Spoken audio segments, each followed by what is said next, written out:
All right, all right, all right, all right, all right. What's up, everybody? My people in Manhattan, the Boogie Down Bronx, all the way to Staten Island, my home borough, Brooklyn. And for this video, a special shout out to my people in Queens. You know, Queens get the money. And for all you who don't know, although I was born and raised in Brooklyn, my pops is from Harlem, and my mom's grew up in Queens. Now, she originally was born in the Bahamas, but her family, immigrated to Queens, New York, where she was raised. She grew up. So, and she still got family out. I still got family out there. So shout out to my people in Queens. Today, February 6, 2023, marks 20 years since the release of the seminal debut rap album, Get Rich or Die Tryin', by hip-hop legend 50 Cent. This Get Rich or Die Tryin' is one of the greatest debut rap albums of all time. It's probably top 10. We're talking about just debut rap albums, and we be specific. This is a bona fide hip-hop classic. It's not even a question. And be quite frank, it's probably 50's magnum opus. I mean, how rare that is. Your magnum opus, I probably don't know what that means, your best album, your best work. Your magnum opus is your first. I mean, Nas can say that. Wu-Tang can say that. Some argue Jay-Z's debut, Reasonable Doubt, is his magnum opus. I disagree, but hey, that's whatever. 50 Cent, Get Rich or Die Tryin', no question, his magnum opus. And I love The Massacre. The Massacre was a great album as well. An underrated album, might I add. But Get Rich or Die Tryin', it's it from me. I mean, of course, months prior to this, he released the smash hit In the Club, which went #1 instantly. Michael Jackson on record said, God rest his soul, Michael Jackson saying on record he was a fan of the song and he was a fan of the album, Get Rich or Die Tryin'. I mean, the king of pop. To get a co-sign from the king of pop, we already know you're destined for great things. God rest his soul. In the Club, I believe In the Club has 1 billion views on his YouTube channel. So even 20 years later, it's still a classic song that everybody, not just hip-hop fans, but fans of all forms of music remember. And it is classic. It's a classic beat, classic bars, the video, everything about this beat, everything about the In the Club was legendary. But of course, there are other iconic tracks on Get Rich or Die Tryin', such as What Up Gangsta, What Up Blood, What Up Bruh, What Up Cuh, What Up Gangsta. Of course, there's 50 performing in the club at the Super Bowl last year. And of course, Many Men, which is probably my favorite song from this album.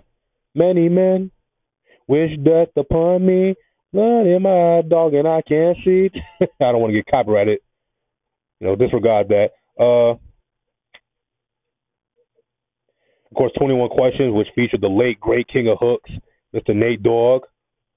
Of course, it had the diss track in that Ja Rule back down, but, that's a whole another conversation. 50 versus Ja. And, of course, Patiently Waiting with Eminem. Those two just went in on that song. You shouldn't throw stones if you live in a glass house. And if you got a glass jar, you should watch your mouth because I'll break your face. Have your ass running, mumbling to the J. You going against me, dog. You're making a mistake. Video had them bars. There's no question about that. And, of course, PIMP was another smash hit. I don't know what you heard about me. A bitch can't get $1 out of me. No Cadillac, no perm, you can't see. Now I'm a motherfucking PIMP, which, of course, has Snoop Dogg on the remix. Here's a little excerpt on the album's legacy. Get Rich or Die Tryin' is credited with restoring gangster rap to prominence in an era when prevailing trends favored slick, flashy lady man rappers. Yeah, a la Nelly and Ja Rule. Hey, 50 had, it's kind of ironic, not to get off topic, but 50 Cent went at Ja Rule. For all you've ever heard the song Back Down, 50 had the bars, you sing for hoes, sound like the Cookie Monster. But 50 Cent made very similar songs, like 21 Questions, and, Candy Shop, kind of smooth ladies man type songs. Feel what I'm saying? But, it's whatever. In a 2013 retrospective, Billboard says that the album rewrote the hip-hop rulebook. Neil Kulkarni, of Crack states that Get Rich or Die Tryin' combines southern style textures with gritty East Coast lyrical content. I agree. In a way that many succeeding artists will strive to replicate, and argue that the album's success paved the way for future gangsta rap artists such as Jeezy, Rick Ross, and The Game. That's ironic considering Rick Ross and Game, at least at one point Rick Ross and 50 had beef. From what I've told, they're cool now. Of course, 50 and Game, that's a beef that will never die. And then Jeezy. Yeah, gangster rap was kind of dying at that point. 50 was kind of like the last great gangster rapper. Like I said, in the early 2000s, you had, like those smooth ladies man dudes like the Nellies and the Ja Rules. You also had kind of the, kind of silly. Those may sound messed up, but kind of like the silly, kind of goofy dudes like the Eminems and the Ludacris's and the the Redmans and the Busta Rhymes. You also had, your kind of eccentrics like the Outkast, so on and so forth. Now you still had your gangster rappers, DMX and Hove, Jay-Z, for all you don't know. But yeah, gangster rap was kind of falling out of popularity at that point. 50 kind of revitalized it, only for it to get killed by Kanye West, and then killed by Kanye West. But yeah, gangster. But 50 kind of made it cool again to be a gangster rapper. And of course, like I said, at this time, 50 and Ja Rule had a beef. All y'all don't know, 50 was set to make his debut in 2000 with the album Power of the Dollar.